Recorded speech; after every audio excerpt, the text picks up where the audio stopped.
So let's have you make a sense of what played out over the weekend. Local government elections, not just in Rivers State. It's important to state that. We also had elections in Benue, Akwa Ibom, Jigawa. All of these states had local government elections. And well, what we saw was really not different from what we've been seeing in times past. But the Rivers situation is quite peculiar, as well as what we saw in other states, really. So we have joining us on the show this morning, Professor of Political Science and International Relations, Nasarawa State University, founder, Adonis and Abbey Publishers, Professor Jidofo Adibe. Professor Adibe, you're welcome to the Morning Brief. Thank you very much. I know, with what you've seen, I just want to set a background. You know, months ago, a lot of Nigerians celebrated that Supreme Court judgment granting financial autonomy, and they said, way to go. This is going to birth a change in local government administration and all of that. And we've seen states conduct local government elections previous weeks, months, and the rest. Would you say that maybe people celebrated too early with what you're seeing play out with these elections, or the celebration was in order? Well, I wasn't among those who celebrated. Right. No. I just thought, one, it amounted to what in Babangida days they call a little to the left and a little to the right. There's a conflicting tendency in the Tinubu administration. So it seems sometimes to do things that contradict one another. There are forces that are pushing for, let's go back to what they call true federalism, which is, you know, there's nothing like true federalism, but just federalism as obtained in the First Republic. And there are also those who are pushing for greater centralization. So now what he has done is, okay, for those who are talking about greater centralization, I give you this local government autonomy. Because it doesn't make sense if you are really going back to old regionalism. It doesn't make sense. I actually believe that the State Independent Electoral Commission is no different from INEC. And historically, they sweep all the polls. So my own fear, again at that time, was probably it was a contrivance by the government. So if they were able to push through for INEC to organize the local government elections, then they will put their own people, and by so doing, control the structures. So now what this has established is that the governors are supremos at the state level. So if I were Wike, and Wike should learn from history, each time anyone fights a sitting governor, the person loses. If you go, for example, Obaseki versus Shomole, you go to Wodo versus Sullivan, there's never been an instant. The only time I can remember a sitting governor lost was under Chinwe Mbadiniju in Anambra State. Even then, he won all the primaries. But because of the person of Obasanjo said, no, you didn't perform. You know, the schools were closed for several months, and they put their foot down on the ground and made sure he lost. And he didn't get the primary. Otherwise, this is really, you know, it just signals that nothing has changed. The more things change, the more they remain the same. It hasn't really changed. Even when you call it reform, it's not really reform, because they were a rehearsal of what Babangida did in 1986. Oh dear. So we saw Rivers State. Even though the governor said his party lost, right? But we know the adopted party, APP won, 22, AA won. People were saying, maybe they were generous enough to concede to give one at least. Benue State, Akwa Ibom, they weren't that generous. They just took everything. Well, Akwa Ibom, the APC won. In fact, it was in Benue that they took everything. Exactly, the Senate President's local government, the APC won, but PDP took everything. In Jigawa as well, APC won everything. Benue as well, the ruling party won everything. Now, for strategists, for if I were wicked now, because Tinubu will now start to think, if I'm coming for re-election and the governors still have the key to the rigging machine, and between Governor Wike and between Wike, well, I don't know the role he's supposed to play in the FCT, and the Governor Fubara, who will I lean more? You know, politicians don't think like us. So I won't be surprised if at a point Somebody is sacrificed for another, because the goal, if they do their own strategic calculations and feel that, well, we need to get to Rivers is more important than FCT, I cannot count on the North, somebody may go. So, very interesting point you make here. Who has more political value in that sense? Or can the president play, because this is politics at the end of the day, politicians think differently, and we'll get to that point, but I want you to speak to this. Can the president play both of them? Can he try to maintain both relationships? Will that harm his own government? Or he has to make a decision, if he should, who has more political value? Well, first of all, they look at the number of votes available. They look at certain places that are ideologically led. There are certain parts of the country where your mago everything may not work. For example, during the Buhari days before he became president and lost that halo, if you try to rig in Buhari's domain or manipulate, they'll set you ablaze. His supporters. So you know that those areas are ideologically motivated. So you have to be reasonable. River State, so I won't be surprised if these politicians are supporting both sides secretly. And that's why we say, what's the essence of these elections? We need to reimagine our politics. And that's why they talk about illiberal democracy. Illiberal democracy, where you still observe those rituals that are associated with liberal democracy, rituals like election, whereas in actual sense, they are not taking place. So what's the essence of, periodically organizing an election, spending a lot of money, only for you to just use that to legitimize a set of people who are already a priori chosen? And that takes me to the next point, really. By the way, the president has said he is not thinking about 2027. He's not going to tell you. That statement is also political. Right. Because you know these people well enough, right? It's your field. But let's get to what then? Because the people now, this is what you find people doing. Either by their own admission or omission, by their doing or otherwise, you find them queuing behind political leaders. For example, the Rivers case, the current governor and the minister of the FCT. And a lot of people all of a sudden saying, you know what, no, allow Fubara do his thing. And they queue behind Fubara. And some other people are saying, you people should take a moment and think about this. First, this is politics. You don't know what kind of agreements they had prior to this. You don't even know the root of this drama. So for the people out there, a lot of them who just want to support somebody, they want good governance, should they begin to rethink and maybe reassess their engagement with these people? One, understanding that for the average politician, it's a hold on power for them and not governance. I don't think really if we say politicians, we just have to call it that this is not working. The liberal democracy, as we know it, is not working. If we want to reimagine our politics, for example, when people start to give an example of leaders that are very transformative, you will hear them mention Lee Kuan Yew, you mention Mahathir Mohamad in Malaysia, even Paul Kagame.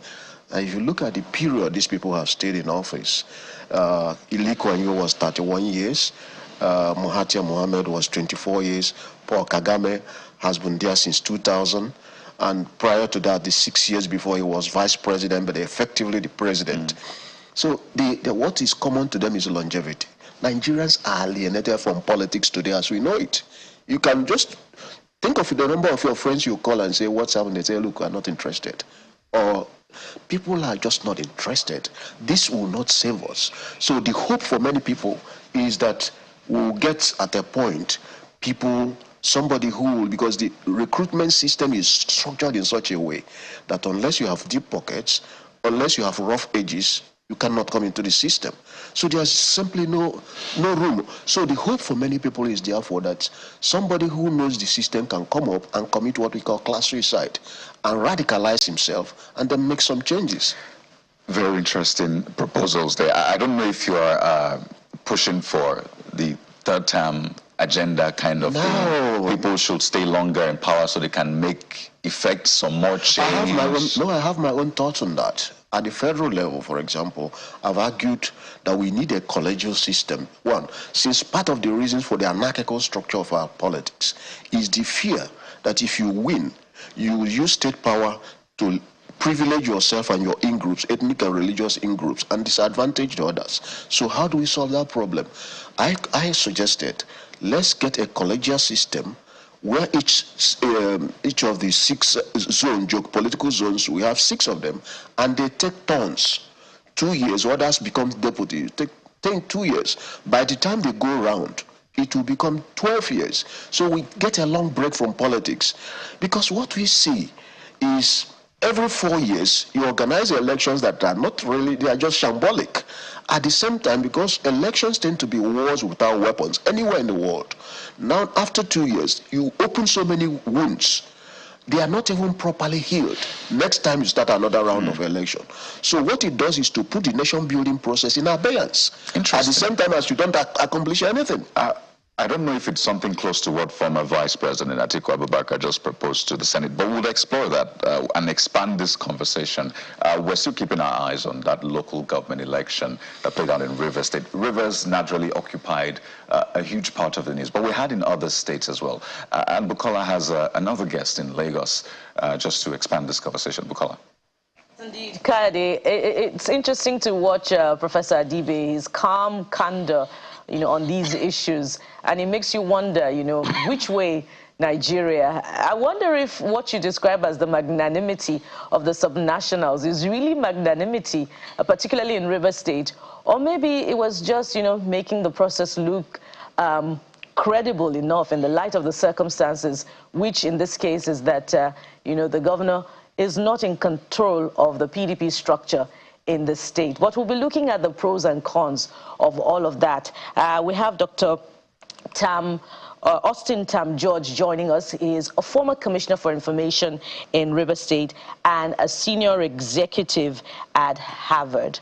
Right? Did I get it correctly? Former senior executive. Yes, former senior executive at Harvard. Dr. Tam George, you're welcome. Thanks for having me. It's good to have you. Yeah. You are from Rivers State. You are a former commissioner of information in Rivers State. In fact, you worked with the former governor, Nyesom Wike, and now FCT minister. When you watch, the turn of events in the last couple of months, I wonder how it makes you feel, particularly because of the implications for governance at the grassroots, and how this will pan out eventually. Professor Adibe was talking about the president's statement being political, which is not focused on 2027. What will be the test of that statement at the end of this month, when local government local government funds would need to be transferred to the account of local government directly? Would you see statesmanship or another round of litigation? Well, first of all, you made reference to me serving in the administration of Nyesom Wike, who is now the FCT minister. I'm very disappointed in what the minister is doing. He's the one orchestrating this. He's the one who has set forth, a process to destabilize the state. I was Commissioner for Information in the previous administration. And so I'm highly disappointed in the minister. What I expected him to do was to, focus on his mandate. He's got a clear administrative mandate in the FCT. FCT has one of the worst public schools in Nigeria. He has a full plate there, in order to deliver service, but he's not doing that. Instead, he's focusing on how to destabilize Rivers State. And obviously, the Rivers people are going to resist him at every turn. What I expected, the FCT minister to do was to say, look, I've had my time in government, now I've got to focus on what I have in Abuja. But concerning what is happening now, going forward in terms of the local government elections. The elections were very peaceful on Saturday. All the 23 local government areas, the LGAs, the LGA chairmen have now been sworn in by the governor. Starting from today, I expect them to go to the councils, set an agenda for development, because the rural areas in Rivers State have long been abandoned, for so many decades. Now we have a chance where the Supreme Court itself has given a judgment classifying, recognizing the LGAs as politically and financially autonomous tiers of government. So what this means is that in addition to the powers that the LGA chairpersons now have, we are going to look for how they can establish corresponding structures of accountability to make sure that the resources that are then deployed to these LGAs are properly used. That's one part. The second part is that they need to have a service delivery agenda, because, you know, there has been a disproportionate attention on just the politics of it. What about the actual service delivery component of it? That has never been in the discussion, unfortunately, over the past few decades. So what we need to see now is a clear developmental agenda that will be led by the governor. In fact, I expect the governor to have a quick retreat with the LGA chairmen, you know, chairpersons who have just been elected, to say, look, this is the focus. Is it in terms of healthcare delivery system? In Rivers State, healthcare delivery system was abandoned for 8 years. Like, I'm saying this because I was there. I was in the government. You know, what about the states? The governor found out as he came into office that a lot of the schools in Rivers State do not have teachers. So what this means is that, you know, in primary and secondary schools, you know, the governor will have to work with the LGA, you know, chairpersons to make sure. Under this current administration, yes, a lot of the teachers, yes, schools do not have teachers. Yes. Despite the huge investment in infrastructure under the past administration. Yeah, yes, under the past administration of Nyesom Wike. So what the governor is doing now is to try to recalibrate the system to make sure that he brings effective, you know, administration to the state. So for God's sake, let us allow Governor Fubara to do his work. Now that we have democratic structures in the LGAs, let them work with the governor and deliver service to over 8 million people who are resident in Rivers State. We do not have time for distractions, and I'm fully in support of the governor, you know, so that he can deliver service to the people.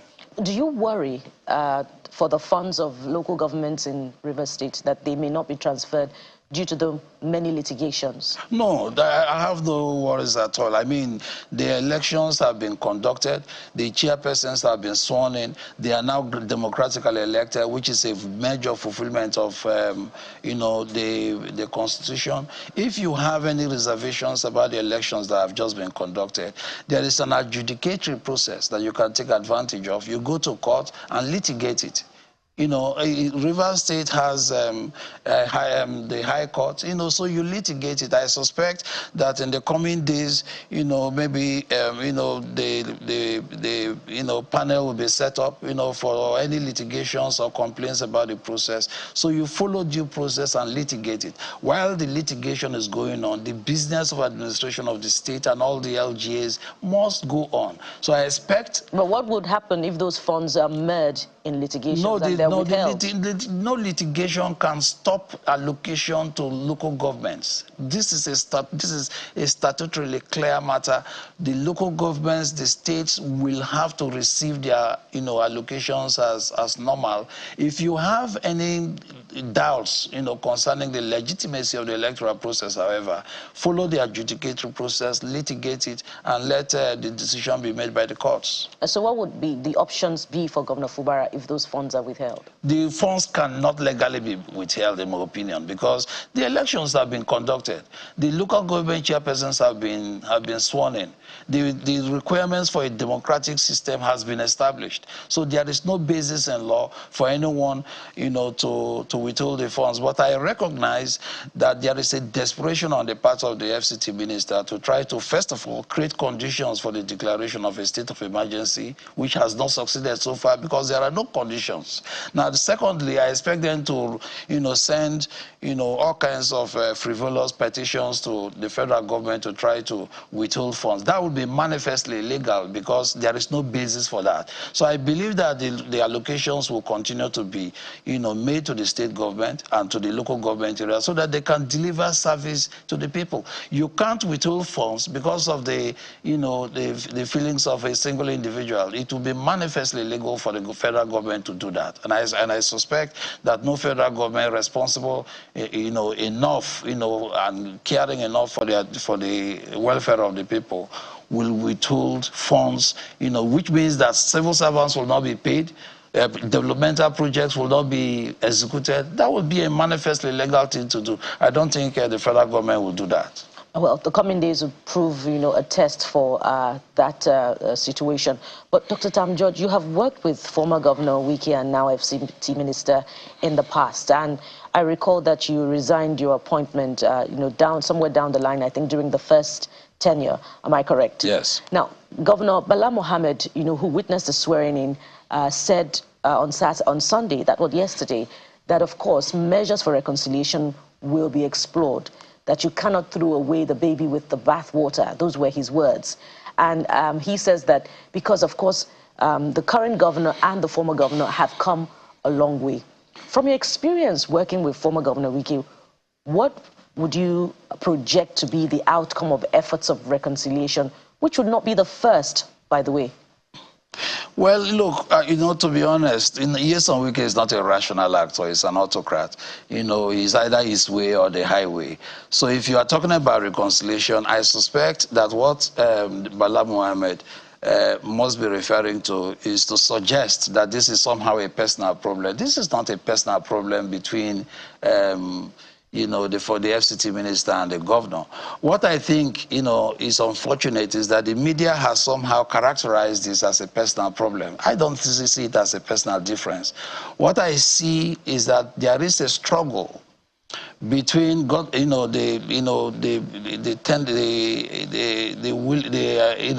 of the former governor, the FCT minister now, to control the state, versus, the governor Fubara trying to make sure that, the sovereignty of the Rivers people prevails. So it's not really a personal difference. I see it more as an ideological tussle, whether one person will control the state or whether the people themselves will control the state. I don't see how you can reconcile this, because the governor has already set an agenda that revolves around the ideology of Rivers people first. So if the FCT minister wants to work with the governor, it should be around the notion of service delivery to the people, recognizing the sovereignty of the people, making sure that resources meant for Rivers State are used for the development of Rivers State. This is what the governor's agenda is. So if they are talking about reconciliation, it has to be the FCT minister accepting that the people's wish in Rivers State must prevail. So it's not really a personal difference. I see it more as an ideological difference, whether the will of the Rivers people will continue or not. Now, another point, that has always, dominated conversations around this issue is about political structures. As you said, I served in the previous administration. The previous administration failed. I personally resigned from the administration because I had fundamental objections about public policy, about the direction of the state under the Wike administration. For instance, we had the highest number of out-of-school children in the South because teachers were not paid for 8 years. Throughout the 8 years Nyesom Wike was in government, pensioners were not paid. Gratuities were not paid. So what kind of structure is this? For me, was a criminal structure that had no responsibility to the people at all. Now, what is happening is that the governor has rejected this ideology of privatization of the state capture, and he is saying that, look, we must begin now to use resources responsibly in a way that will benefit the people. He's now paying gratuities, he's now paying pensions, he's recalibrating the schools, he's making sure their healthcare delivery system is getting to the people. And now with the institution of the local government structures, what he's doing is to make sure he drives development to the local rural areas through the LGAs. So what is happening is actually a complete, rethinking of our public administration in Rivers State, and I'm very proud of what the governor is doing right now. And Dr. Tam George, I urge you to be temperate in some of your choice of words. Criminal structure, irrational. No, I mean, if you don't, strong. Yeah, no, look. And I recall that, initially, when you first exited the administration, you had been more, economical with words about the reasons for your exit. Does it now seem, correct me if I'm wrong, but does it now seem as if you're now taking a position, a categorical position, because of the turn of events in Rivers State, and now you would rather be open about the character of the person that you look, I was in the system and I made it very clear that we can't continue like this. We had over 1,000 students abroad and in Nigeria who were on government scholarships. The governor decided to defund the state scholarship board, abandoned these students abroad, and some of these students who were medical students became janitors in Europe, you know, the US and the Caribbean. A lot of these students were abandoned. So I couldn't accept this. You know, I didn't go to government to serve myself. We went into government with the agreement that we are going to deliver service to the people, and I decided to resign. And my positions were very clear, you know, to both the governor then, and my positions have always been in the public domain. So now I feel very strongly about what is happening, because the governor now, Governor Fubara, has made it clear he will not continue like that, and that we needs to make sure there is development in Rivers State. We have one of the highest unemployment rates in the country. For a country for a state with our kind of resource profile, we can't possibly allow that to continue. The past 8 years were wasted years, and the governor has made it very clear we cannot continue on that trajectory, and I think we should support him. All right, and the coming days will be telling about, you know, governance in Rivers State, particularly with some of these human capacity issues that you have thrown up. But I imagine that Kade has some questions for you before we wrap up this segment. Oh, yes, as well as Professor Adibe, who's right here with us. But Dr. Tam George, lest we forget that the current governor was Permanent Secretary, Accountant General of Rivers State during this time where you said that the state government failed, right? He didn't resign. In fact, he was declared wanted by the EFCC over alleged 400+ billion naira graft. So doesn't that say something about his person? He didn't resign. He was part of that government, in fact, very deep in that government. So do you think you can exonerate him from what you describe as a failed government? Salaries were not paid. Accountant General plays a role in that, and all the other issues. You know, in public administration, especially in government, the governor takes full responsibility for every action that is taken. He is the appointer, he is the appointing authority for every person. He appointed me as commissioner for information. He appointed the accountant general. At the end of the day, the buck stops, when you saw that things weren't at the table of the governor. So, you know, the accountant general was appointed by the governor. He did exactly, he followed orders and did exactly what the governor told him to do. So if anything was wrong, the governor was the one who was supposed to take the full responsibility for that. So the fact that the current governor was accountant general at some point, you know, makes no difference. He was following whatever they did at any point in time on a sector by sector basis concerning financial management. The governor was the ultimate approving authority, so he takes responsibility for that. All right, let me come to Professor Adibe now. Well, just to raise those points, because those points have been raised severally. But Prof, lots of issues raised there. But the conversation is also around governance, right? We can talk about the back and forth between individuals, but really doesn't solve much. First, the police, and I want you to speak to these issues. The police now has withdrawn from the local government offices, so it looks like the coast is clear for the chairman to resume. But you recall what the governor said over the weekend. He was livid, and I'm not sure a lot of people had seen him that livid, used what the police described as unprintable words against the Inspector General of Police. Now, some are saying that, wait a minute, the police was not involved in this election, and it looked like it went peacefully to some extent. Whether or not the result really shows what the people want is another thing entirely. What does this say about the role of police as a major institution in elections? Do you think this is a template that people will then want to replicate? Remove police from elections, local government elections, and you get your results. Sorry, I will use 30 seconds to say something before coming to that. Yes, please go ahead. What is often forgotten is that there is a pattern in Rivers State politics, starting from Wadele. You chase away your godfather. Amechi came in, drove Wadele away from the state, you know. And then Amechi came, brought in Wike. Wike drove him out of town. Wike brought, apart from Celestino Mejia, he's down because he was 6 months in office. Then Wike came, brought Fubara, and Fubara drove him out of town. It's just a pattern. So it's also too early for us to start eulogizing Fubara because he's looking for legitimacy to settle down. We'll see what happens, whether he will in turn try to play the godfather, which is what all of them have tried to do. Now about the police.